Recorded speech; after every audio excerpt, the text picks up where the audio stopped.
What's the worst thing your kid has done while drunk? I woke up to my son Andrew's bed empty, and his brother Eric passed out fully clothed, reeking of cheap beer. They'd both moved back home after college, and sometimes still partied like teenagers. I grabbed my phone and called Andrew, trying not to panic. He answered on the fourth ring, sounding exhausted and drunk.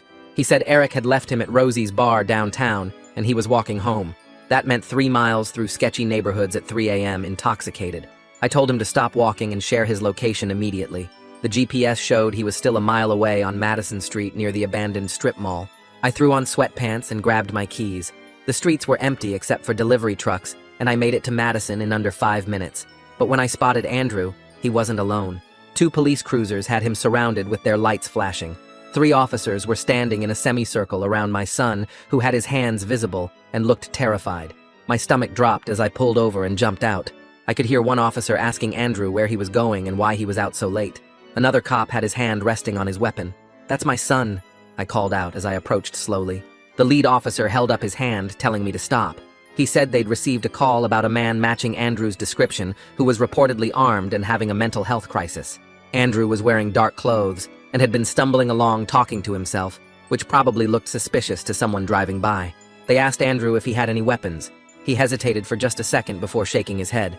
That tiny pause made every officer tense up. They told him to turn around slowly with his arms out. As he turned, I saw him trying to catch my eye with this desperate look that made my blood run cold. The lead officer asked to search him for weapons. Andrew agreed, but his voice cracked. As the officer approached, Andrew suddenly said he needed to tie his shoe. Every cop immediately stepped back and told him not to move. The tension ratcheted up to unbearable levels. Andrew stood there frozen with one shoe clearly untied. They told him to keep his hands visible, and they would handle the shoe later. The search began, and I watched Andrew's face get paler with each second. When the officer patted down his jacket, Andrew made this small movement with his shoulder, like he was trying to shift something. The officer noticed immediately and stepped back, ordering Andrew to remove his jacket slowly. Andrew took off his jacket with shaking hands. As he pulled his arm out, something started to slide from inside the lining. Time seemed to slow down as I realized what was happening. Andrew tried to twist his body toward me, like he was going to toss me the jacket, but the officers were already shouting commands. "Don't move! Keep your hands where we can see them!" The jacket fell to the ground, and something metallic clattered on the pavement. All 3 officers drew their weapons, pointing them at my son. I couldn't breathe. Andrew dropped to his knees with his hands up, sobbing that he was sorry. The thing that had fallen from his jacket lay there in the streetlight's glare. It was a pistol. Andrew was crying, saying he'd forgotten it was there, and panicked when they asked about weapons because he knew he'd been drinking and didn't want to get in trouble. The officers kept their weapons drawn while one approached to secure the pistol. They ordered Andrew to lay flat on his stomach with his arms spread. I watched my adult son face down on the cold pavement while police decided whether to arrest him. The officer I'd coached with years ago looked at me with disappointment that hurt worse than anger would have. They cuffed Andrew and read him his rights while I stood there helpless. The charge would be carrying a concealed weapon and lying to police. His attempt to hide it and possibly pass it to me had made everything worse. As they put him in the cruiser, Andrew looked at me through the window, mouthing, "I'm sorry," over and over. I followed them to the station in my car, trying to figure out how to help him. This wasn't teenage mischief anymore. This was adult consequences that could affect his job and future. At the station, I called our lawyer while Andrew was being processed. The sun was coming up by the time I could finally see him. Andrew looked broken, sitting in the holding cell. He kept saying he'd just panicked and made stupid choices. The gun had been in that jacket for weeks, and he'd forgotten about it. Then he'd been too drunk and scared to think clearly. While waiting for the lawyer, I got a text from Eric asking where everyone was. I told him to get to the station immediately. When he arrived still hungover, I showed him the arrest report. His face went white. Then he said something that changed everything. "Mom, I planted that gun in his jacket tonight. My legs went weak, and I had to grab the plastic chair next to me to stay upright. The waiting room spun around me, and I could taste metal in my mouth like when you bite your tongue too hard." Eric stood there looking at his shoes while my brain tried to make sense of what he'd just said. The words kept repeating in my head, but they didn't feel real. Before I could say anything, the station doors swung open, and our family lawyer rushed in carrying her briefcase and looking worried. I practically ran to her and grabbed her arm hard enough that she winced. I pulled her away from Eric and whispered that he'd just confessed to planting the gun on Andrew. Her face went from concerned to pale in about 2 seconds. She looked over at Eric, who was still standing by the chairs, then back at me. She walked straight to Eric and put her hand on his shoulder. Don't say another word to anyone about anything, she said in this firm voice I'd never heard her use before. She guided us both to the corner of the waiting room away from the desk sergeant who was typing on his computer. She pulled out a yellow legal pad and started firing questions at Eric so fast he could barely keep up. When exactly did he put the gun in the jacket? Where did he get it? Who else knew about it? Did he tell anyone his plan? Eric's hands were shaking as he tried to answer. His voice cracked when he explained that he'd been mad at Andrew for years. Andrew always got better grades and more friends and their dad's attention before he died. Andrew got into the better college and got the better job, and everyone always asked about Andrew first when they called. Last night, when they were getting ready to go out, Eric saw Andrew's gun in his closet where he kept it in a shoebox. Something just snapped in him, and he took it and hid it in the lining of Andrew's jacket while Andrew was in the shower. He knew Andrew never checked that jacket because he only wore it when it was cold. He figured Andrew would get pulled over for drunk driving or something, and the cops would find it, and he'd get in trouble. He never thought it would go this far with arrests and lawyers, and Andrew facing real prison time. By the time he finished explaining, tears were running down his face, and snot was dripping from his nose. The lawyer handed him tissues from her purse and kept writing notes. She explained that we had to tell the prosecutor about this immediately, but we had to be smart about it. Eric could face serious charges for evidence tampering and obstruction of justice. The fact that he was coming forward voluntarily would help, but it wouldn't make the charges disappear.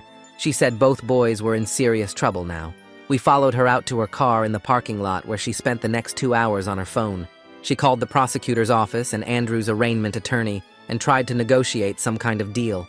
I sat in the back seat watching Eric in the passenger seat as he stared out the window. Every few minutes she'd put the phone on mute and explain what was happening. The prosecutor was skeptical about Eric's story and thought maybe we were making it up to help Andrew. The arraignment was still happening that afternoon, but now with this new information, they might reduce bail. She kept emphasizing that both boys needed separate lawyers now because their interests weren't aligned anymore. Around noon, we drove to the courthouse for Andrew's arraignment. The courtroom was small and smelled like old wood and floor polish. Andrew shuffled in wearing orange jail clothes with his hands cuffed in front of him. He looked smaller somehow, like he'd shrunk overnight. Our lawyer presented Eric's statement to the judge, who looked disgusted by the whole situation. After 20 minutes of legal arguments, the judge agreed to release Andrew on reduced bail with strict conditions. No alcohol, no weapons, no leaving the state, and weekly check-ins with pretrial services. I had to put up the house as collateral, which made my stomach hurt, but there wasn't another option. When Andrew walked out of holding that afternoon, his hair was greasy, and he smelled like the jail soap they give everyone. I hugged him, even though he stayed stiff in my arms. Then I told him about Eric's confession. His whole face changed, like someone had flipped a switch. First, he looked confused, like he didn't understand the words. Then his eyes got wide and his jaw tightened. Then his face just crumpled, and he looked exactly like he did when he was 8, and his hamster died. He planted it? He kept asking over and over. The drive home took forever, even though it was only 15 minutes. Andrew sat in the passenger seat, taking these sharp breaths through his nose like he was trying not to scream or cry or both. His hands were balled into fists, so tight his knuckles were white. I kept both hands on the steering wheel and focused on the road, because if I looked at him, I'd start crying too, and we'd probably crash. When we pulled into the driveway, Andrew was out of the car before I even put it in the park. He went straight for the front door and headed down the hall toward Eric's room. I had to run to get in front of him and block the doorway with my body. Andrew tried to push past me, but I planted my feet and grabbed both sides of the doorframe. Behind me, I could hear Eric crying and saying he was sorry over and over. Andrew started yelling about trust and family, and how could Eric do this to him? Every word got louder until he was screaming about betrayal and jealousy, and how Eric had ruined his whole life over nothing. I grabbed Andrew's shoulders and pushed him back down the hallway, while Eric kept sobbing behind his closed door. Andrew fought against me at first, but then his whole body just went limp, and he let me guide him to the kitchen. I sat him down at the table and started making coffee with shaking hands while he stared at nothing. The coffee maker gurgled and hissed while I stood there trying to figure out what rules would keep my sons from destroying each other. I poured 2 cups and sat across from Andrew, who still hadn't moved. I told him flat out that from now on, there would be no drinking in this house, period. His head snapped up, and he started to argue, but I cut him off. I said every weapon had to be removed from the property immediately, and the brothers could never be alone together. Andrew looked at me like I was some stranger who'd taken over his mother's body, but he didn't argue with my tone. Eric came out of his room 20 minutes later with red eyes and sat at the far end of the table. I repeated the rules to both of them, and neither one said a word.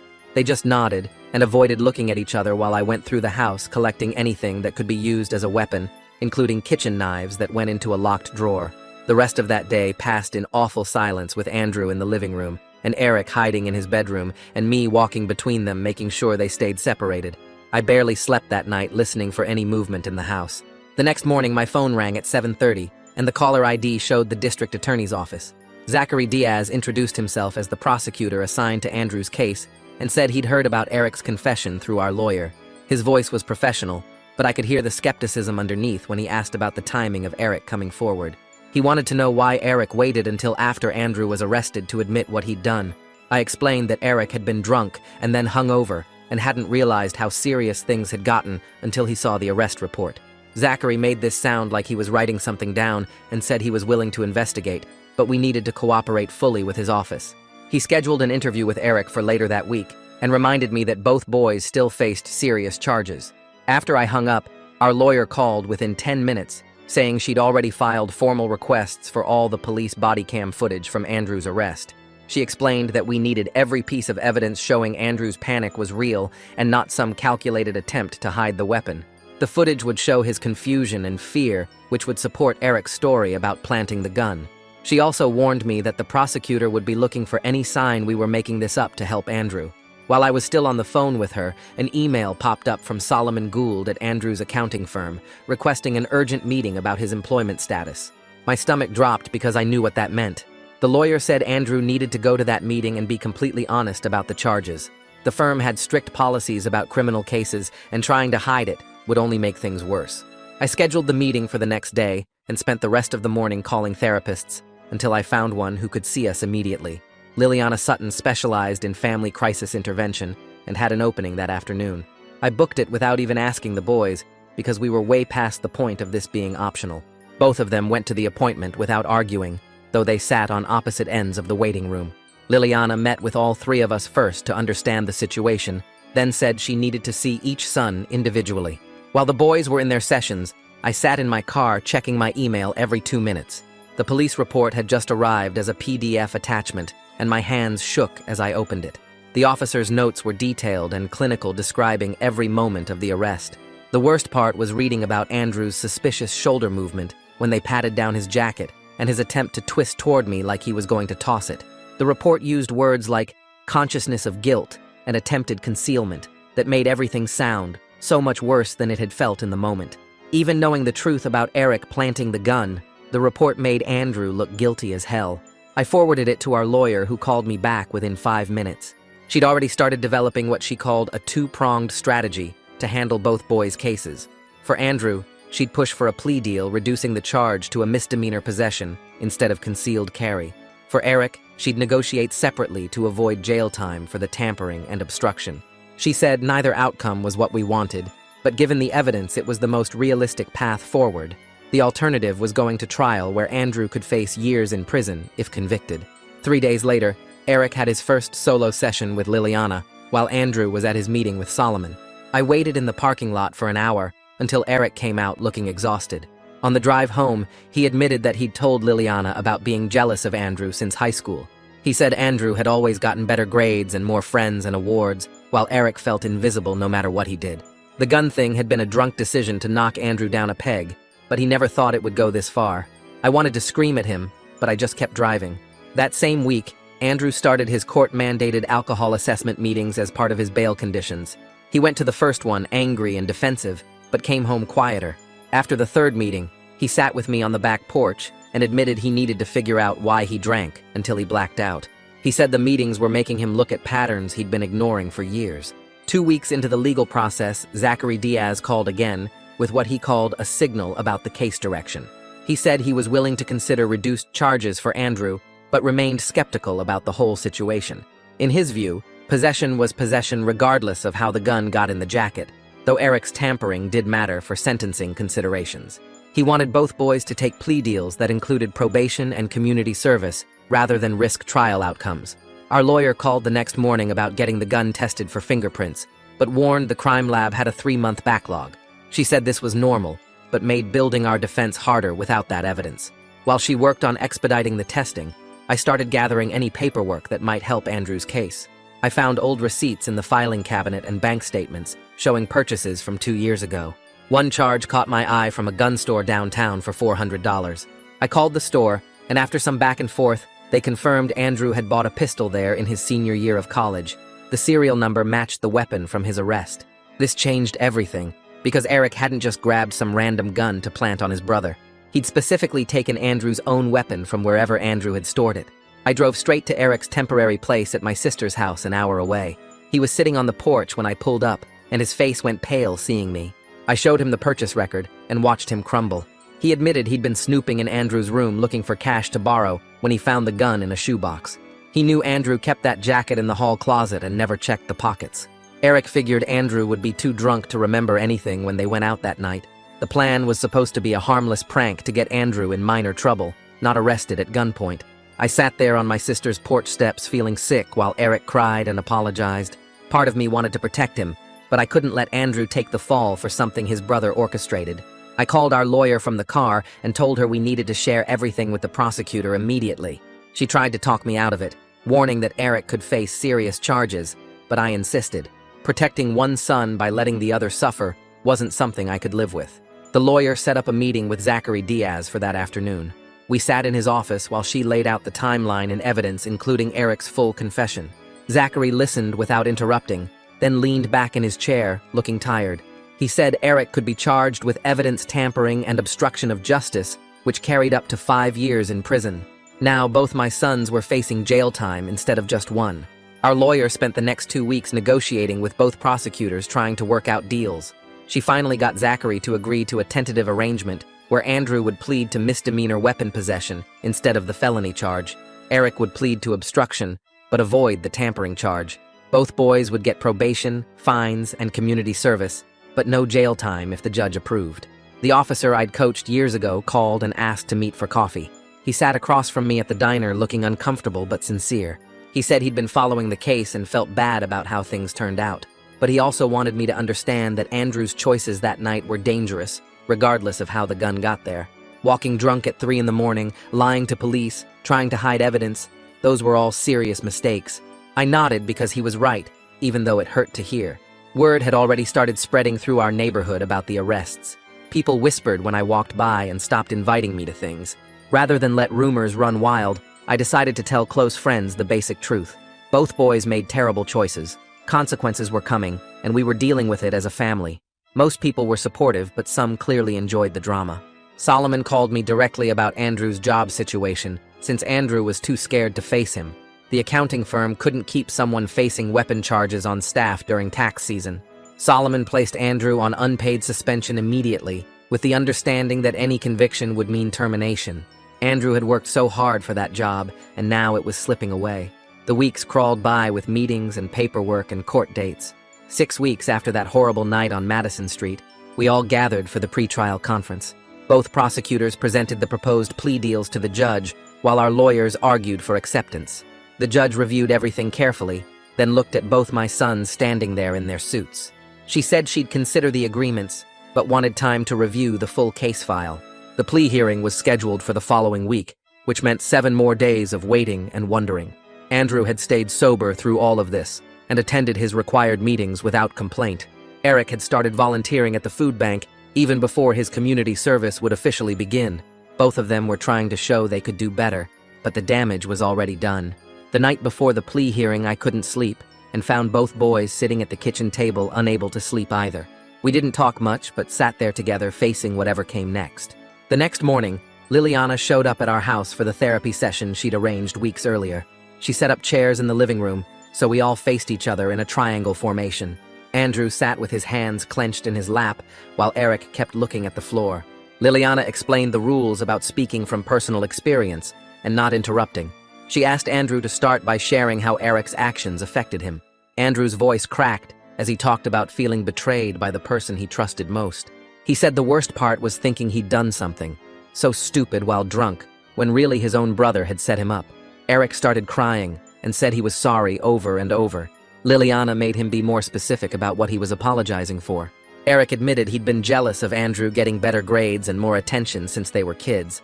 He said planting the gun was meant to knock Andrew down a peg, but he never thought cops would get involved. Andrew listened without interrupting, then said he accepted the apology, but couldn't trust Eric anymore. The session lasted 2 hours with both boys crying and admitting things they'd kept inside for years. When Liliana left, she gave us homework to write letters to each other that we'd read at the next session. That afternoon, Andrew showed me his new rideshare app on his phone and the monthly subscription he'd bought. He also signed up for an alcohol monitoring program through his phone that tracked his sobriety days. He downloaded 3 different apps for finding AA meetings and marked the ones closest to our house. I watched him delete all his drinking buddies' numbers from his contacts. He threw out every bottle from his room, including the cologne that smelled like whiskey. The next day, my sister drove over to help Eric pack his stuff.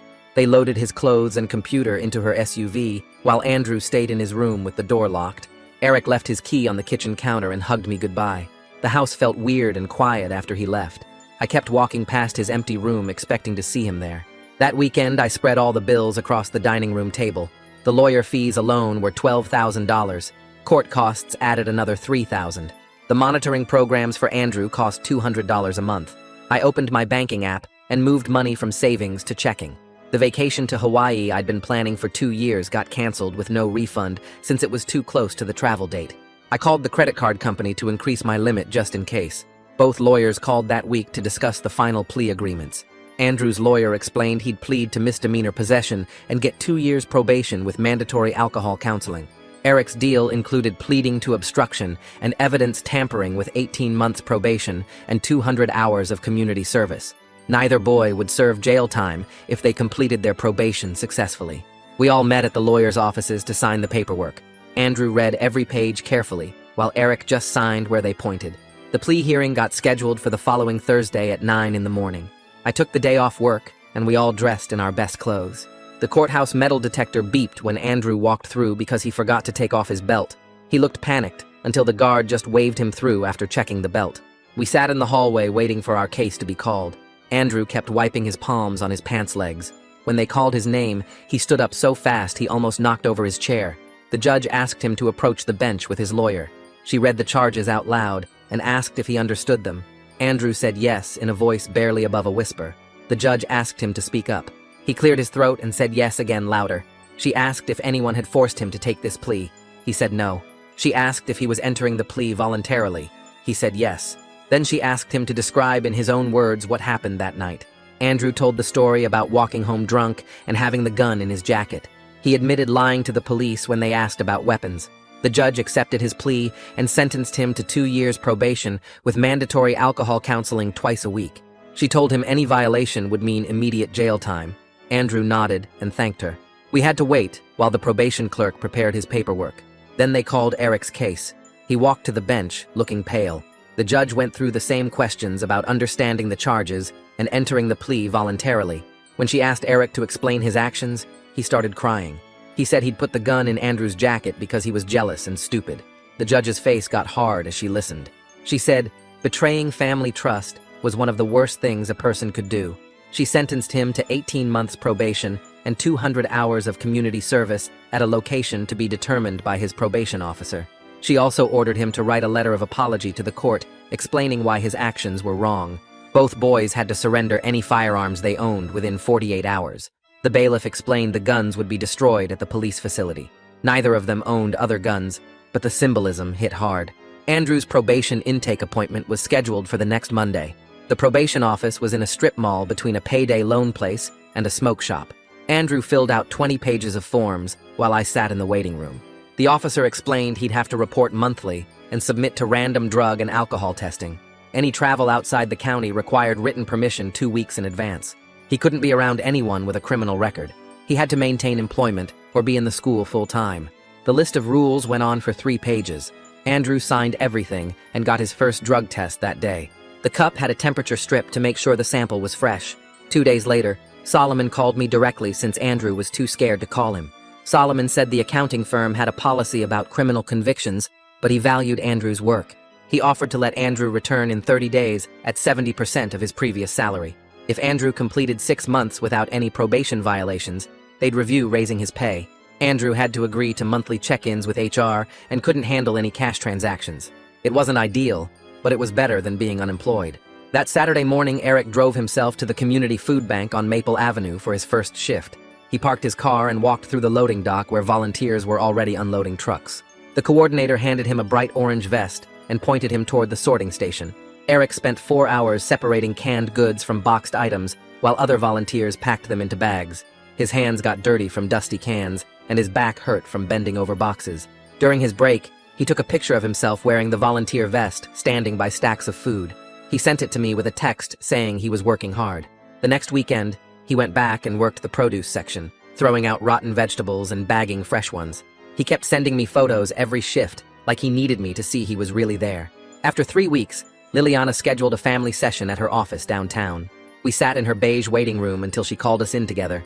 She had us sit in separate chairs forming a triangle so everyone could see each other.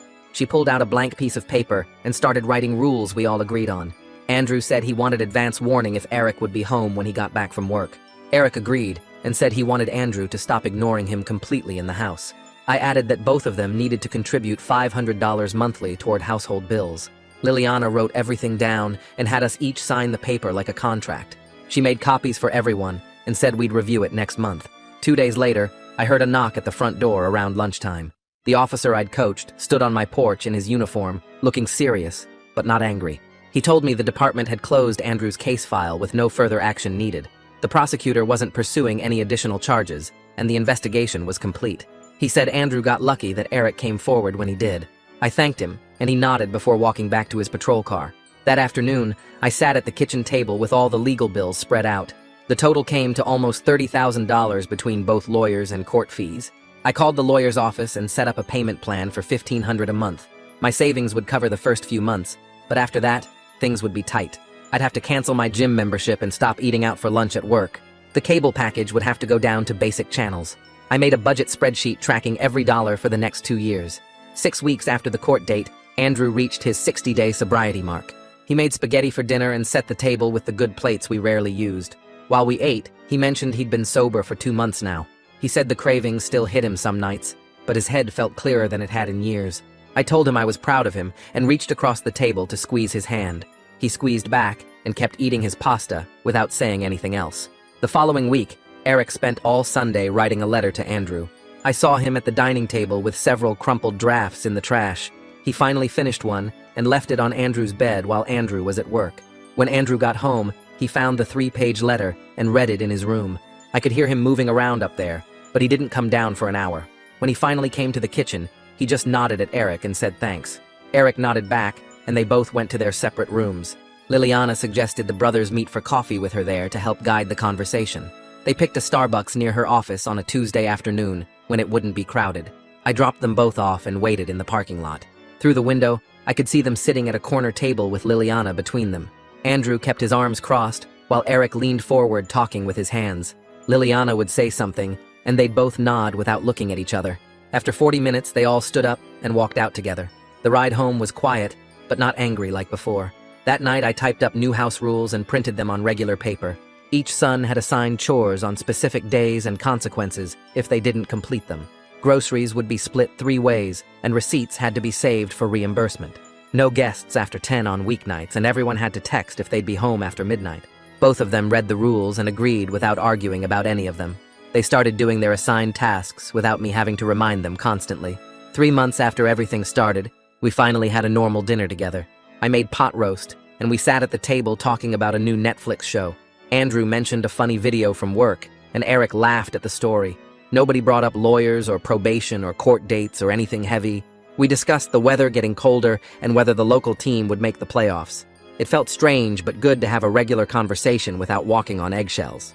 The next morning, Solomon called Andrew into his office after the weekly staff meeting. He told Andrew his work quality had improved significantly over the past month.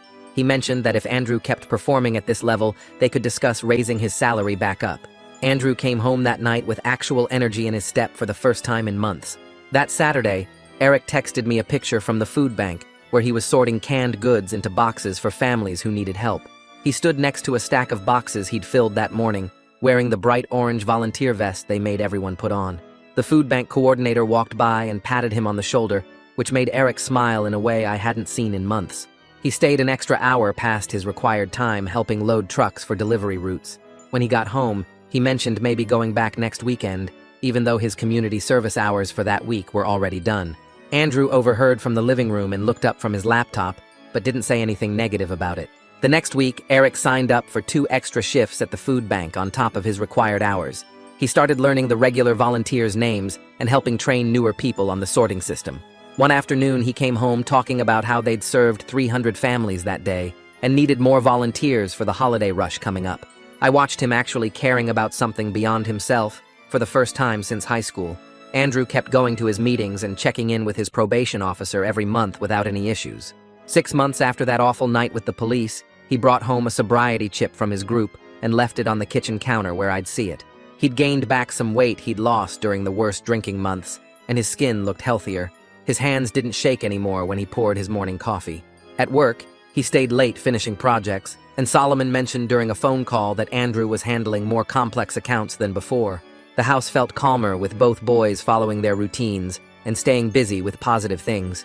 Eric finished enough community service hours that the court said he could move back home if he wanted. We sat at the kitchen table going over new rules I'd written down on regular notebook paper. He had to pay $300 monthly for rent and groceries. No drinking in the house at all. Home by 11 on weeknights. He read through everything twice and signed at the bottom without arguing. When he moved his stuff back from my sister's house, Andrew helped carry boxes upstairs without being asked. They worked in silence, but it wasn't the angry silence from before. The brothers started eating dinner at the same table, though they sat at opposite ends. They'd pass the salt without making eye contact, but at least they weren't leaving the room when the other walked in. I noticed Andrew would sometimes leave Eric's mail on his bed instead of just throwing it on the counter. Eric would wash Andrew's coffee mug if it was in the sink with his dishes. Small things that showed they could exist in the same space, even if they weren't ready to be brothers again. I found myself enforcing boundaries I never would have before all this happened. When Eric missed his curfew by 20 minutes, I locked the door and made him sleep in his car. When Andrew skipped a meeting to watch a game, I took his car keys for 3 days. They both looked shocked at first, but then started following the rules better. I wasn't trying to be their friend anymore. I was being their parent, even though they were grown men. The change felt weird, but necessary after everything we'd been through. Andrew's probation officer sent paperwork saying he was approved for work travel within the state. He called me from his office excited about being able to visit client sites again, instead of just doing video calls. Solomon had already assigned him to a project in the capital that would need monthly visits. Andrew bought new dress shirts and got his car detailed for the first time in years. He looked professional again instead of just getting by. That confidence I used to see was starting to come back in small ways. Eric got an email about acceptance into the business program at the state university for spring semester. He'd applied months before everything happened and forgot about it during all the legal problems. The program would let him take night classes while working during the day. He showed me the acceptance letter at breakfast and actually looked hopeful about something. He'd need to finish his last 50 community service hours while taking classes, but the schedule would work. Our last session with Liliana was on a Thursday afternoon at her office downtown. We sat in the same chairs we'd been using for months, but the mood felt different this time. She asked us each to share one thing we'd learned through everything. Andrew said he learned he couldn't run from problems by drinking them away. Eric said he learned that jealousy could destroy everything if you let it control you. I said I learned my sons needed structure more than they needed me to protect them from consequences. Liliana nodded and wrote some final notes in our file. She reminded us that healing wasn't finished just because therapy was ending. We'd have to keep working every single day to maintain the progress we'd made. The boys both had years of probation left, and I had years of different parenting ahead. But we were moving forward instead of just surviving each day. The parking lot felt strange walking out together, knowing we wouldn't be back next week.